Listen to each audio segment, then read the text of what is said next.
Despite the fact that he was married to Maria Langham, Clark Gable couldn't fight his attraction to Carole Lombard. In 1939, Gable wed Lombard, but their union was doomed to a heartbreaking end. Lombard was headed home to Los Angeles on a plane when it crashed, killing her almost instantly. Though Gable was heartbroken with grief, few know that he might have played a disturbing role in her death. But more on that later. After all, Clark Gable didn't get to where he was without stepping on a few people on his way up. Stay tuned as we explore the tragic life story of Clark Gable. Clark Gable's life began with a peculiar twist. As his birth certificate bore the confusion of illegible doctor's handwriting, erroneously listing his gender as both male and female. The first 10 months of his life unfolded peacefully, but tragedy cast its dark shadow when his mother suddenly passed away. Gable's father adhered to the Protestant faith, while his late mother was Catholic. Following her untimely demise, his father adamantly refused to raise young Clark with a Catholic tradition. Eventually, Gable's father relented, juggling the demands of supporting the family and seeking a new spouse to provide maternal care to his infant son, and that decision proved to be the best. Because if there was one person responsible for molding Clark Gable into the suave and debonair figure adored by the world, it would be his stepmother, Jenny Dunlap. She took it upon herself to ensure that he received a top-notch education, dressed smart, and maintained an impeccable appearance. Furthermore, she shared her passion for Shakespeare, instilling in him a love for the bard. At the age of 17, Clark Gable discovered his calling in acting, but numerous hurdles impeded his path to success. Financial hardship plagued his family, and another heart-wrenching tragedy loomed on the horizon. When Gable was 19, his beloved stepmother passed away at the tender age of 46. Still a teenager, he joined his father in toiling in the oil fields, putting his aspirations for something more in life on hold. But Gable seemed to know that he was destined for greatness, so after leaving his father and their shared work behind, Gable embarked on a journey to the Pacific Northwest. During his time there, a fellow worker encouraged him to reignite his passion for acting and introduced him to the captivating actress Franz Dorfler. The two became engaged and joined a traveling theater troupe. Upon their relocation to Portland, Oregon, Dorfler introduced Gable to a local acting coach named Josephine Dillon, a decision that would change everything. As Gable began working with Dillon, it became evident that her interests extended beyond his professional development. As you might have guessed, Gable made the choice to leave his fiancée for his acting coach, who happened to be 17 years his senior. After a considerable period of grooming Clark Gable for Hollywood, Dillon determined that he was ready for the silver screen. She relocated Gable to LA to establish a theater company as a stepping stone for him. They officially wedded, concealing the true extent of their age difference on their marriage certificate, reducing it to a more socially acceptable 10 years. With Dillon having provided Gable with extensive guidance, she proved useful as his stepping stone, and she would not be the last, as he would soon engage in extramarital affairs with both men and women to advance his career, which included a liaison with a star William Haynes and a wealthy actress named Pauline Frederick. The latter not only secured him a role in one of her plays, but also purchased a car for him. Over time, Gable's penchant for romantic entanglements took a toll in his marriage to Josephine Dillon, leading to their separation in 1929. Gable's relentless pursuit of success led him to secure his first film contract with Path Pictures and established another relationship with a wealthy, older woman, the heiress Maria Langham. Even though their age gap was a notable 17 years, shortly after finalizing his divorce from his first wife, Gable swiftly tied the knot with Langham. Are you sensing the pattern here?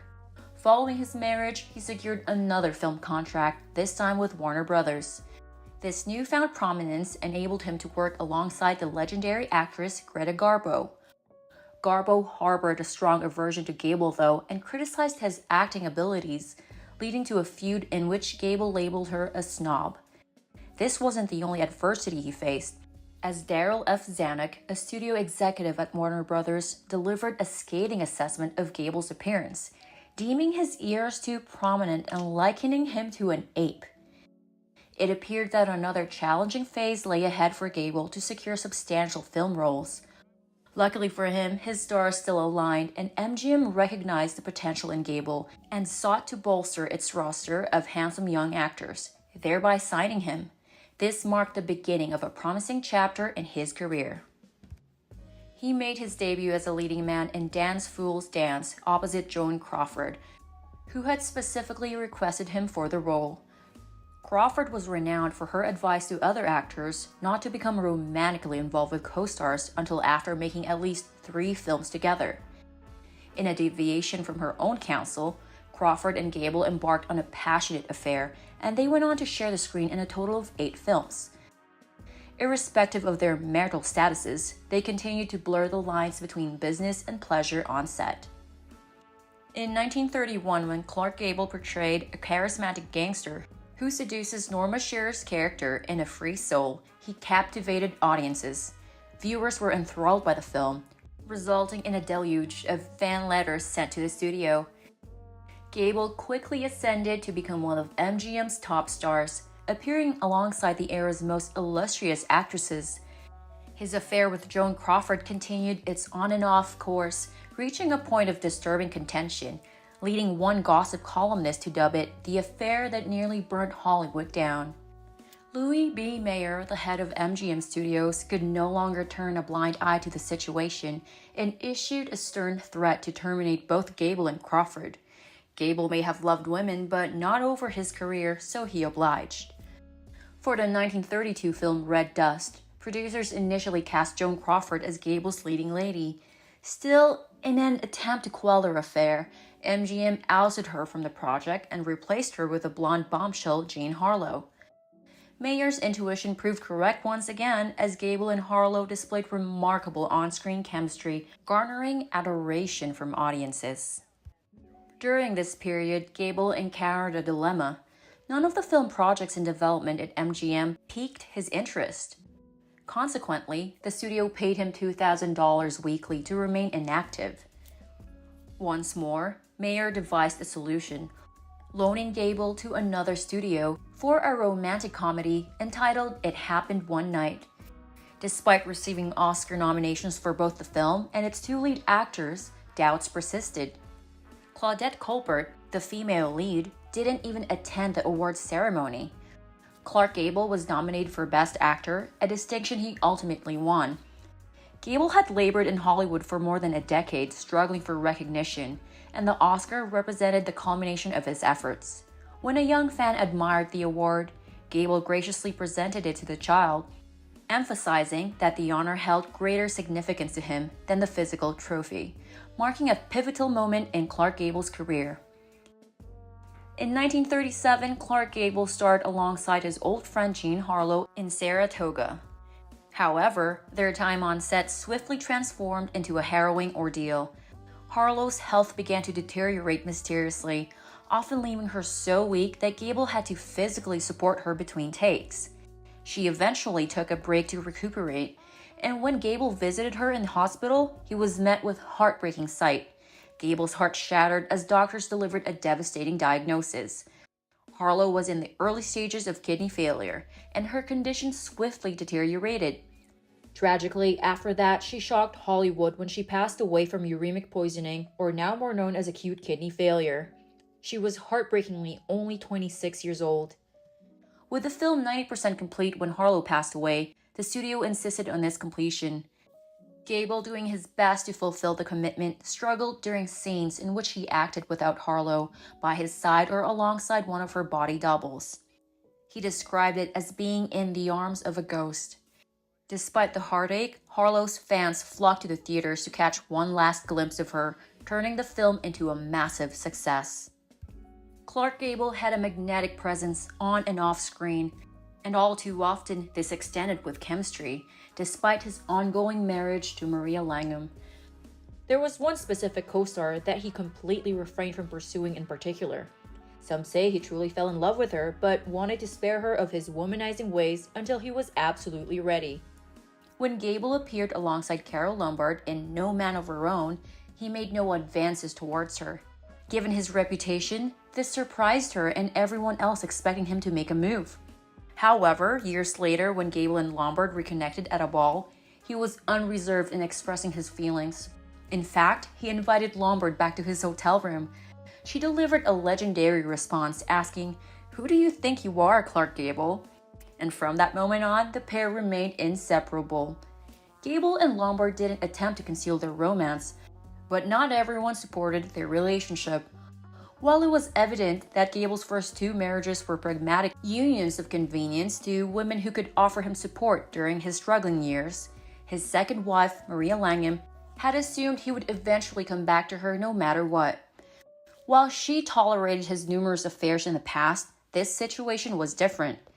After his Oscar win, he no longer required such assistance from anyone, and the tabloids began to portray Gable and Lombard as a couple, positioning Langham as the villain rather than the victim. Having supported Gable through the early stages of his career, she wasn't willing to relinquish her position as the spouse of the world's most renowned movie star just like that. Gable pressed her to proceed with a divorce, which only intensified her resentment. Langham attempted to complicate matters by initiating divorce proceedings in California, a move that would have required Gable to wait before marrying Lombard. But eventually, she relented, and the courts granted Gable and Langham a divorce. Gable has a way of getting what he wants when he wants it. During a break in the production of Gone with the Wind, Gable and Lombard finally tied the knot, a mere 13 days after Gable's divorce. He sure wasted no time. And with Lombard, Gable could truly be himself. They shared laughter, played pranks on each other, and had similar interests.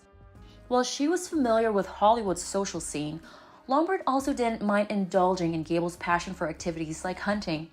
They appeared to be a perfect match. But not every fairy tale concludes with a happy ending, but we'll get back to that. Thanks to Lombard, Gable considered reading Gone with the Wind, and he initially hesitated to play Rhett Butler, but he couldn't deny that he was the perfect fit for the role. Moreover, he sensed that he was in good company from the moment he stepped on the set. Despite the potential challenges of creating a 4-hour historical epic, Gable and the rest of the cast thoroughly enjoyed their time working on the legendary film, experiencing a refreshing dose of good, clean fun. Gable delivered his best performance and established rapport with everyone, particularly Hattie McDaniel. Sadly, not everyone treated McDaniel as well as Gable did. Upon Gable's arrival on the set of Gone with the Wind, he was immediately taken aback. He discovered that the restrooms were segregated by race, prompting his outrage. He insisted that the producer rectify this issue, threatening to abandon the project unless it was rectified. Then, when the studio planned a grand premiere for the film's release, Gable expressed his dismay upon learning of the location.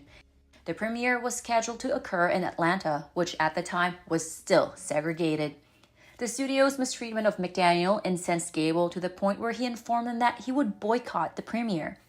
However, McDaniel implored him to reconsider. He watched with pride as McDaniel went on to win an Academy Award for her remarkable performance. The two remain lifelong friends.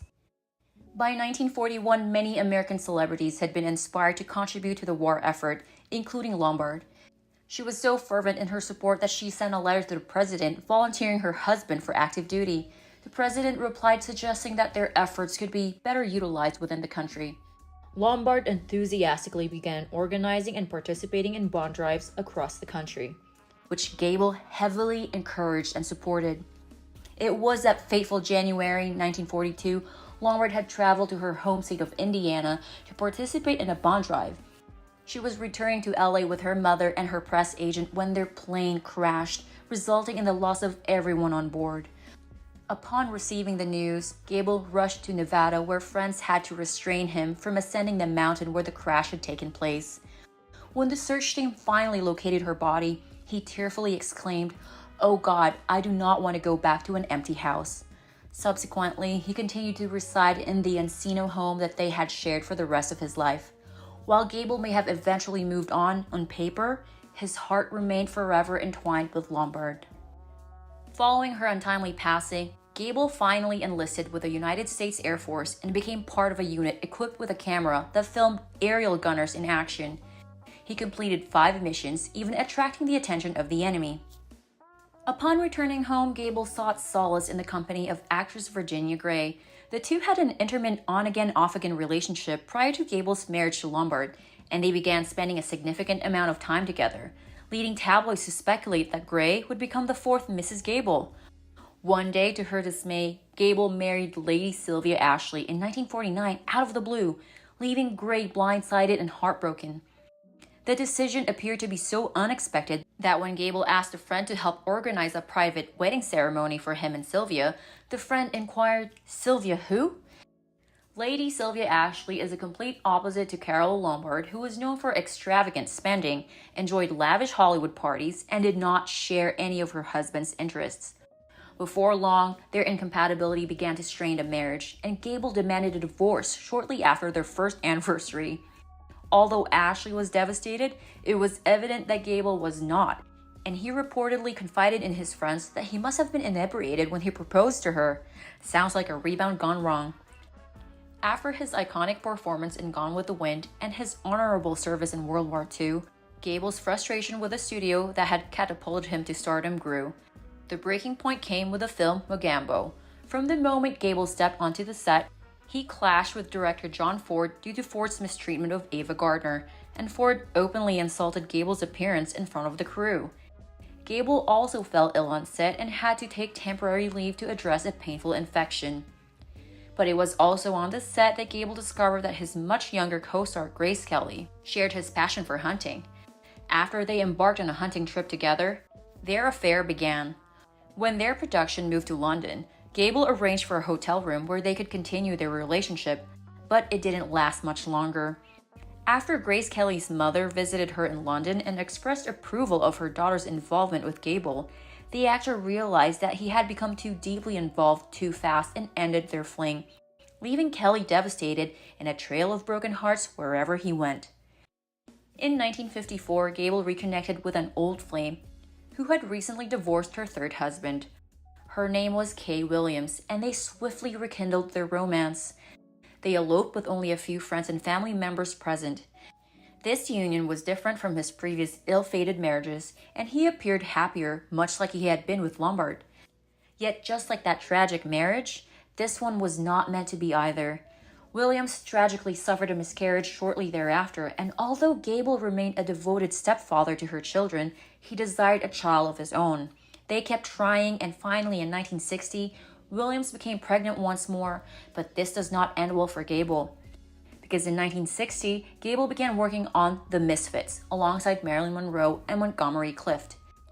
The film would eventually achieve iconic status, but the journey was long and arduous. The Misfits was filmed in the blistering desert heat, and despite his age, Gable insisted on performing his own stunts. 2 days after completing filming on The Misfits, Clark Gable suffered a heart attack. Many speculated that he had been in poor health during filming, as his voice had drastically changed, and the insurance company had only approved his casting after he quit smoking and drinking for a week. Gable ended up in the hospital with his devoted wife by his side. Initially, Clark Gable's condition appeared to be improving. One night, Williams left his side to get some rest. A few hours later, a doctor awakened her to deliver the devastating news. Gable had passed away. He had suffered a second heart attack and his body couldn't endure the strain.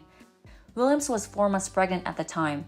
In March of 1961, she gave birth to a son whom she named John Clark, Gable's only son, whom he never had the opportunity to meet.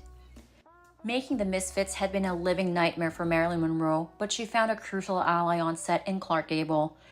Throughout the remainder of the production, Gable was always there to support and guide her. So when gossip columnist Luella Parsons alleged that Monroe's problematic behavior had enraged Gable and was to blame for the star's untimely demise, it could not have been farther from the truth.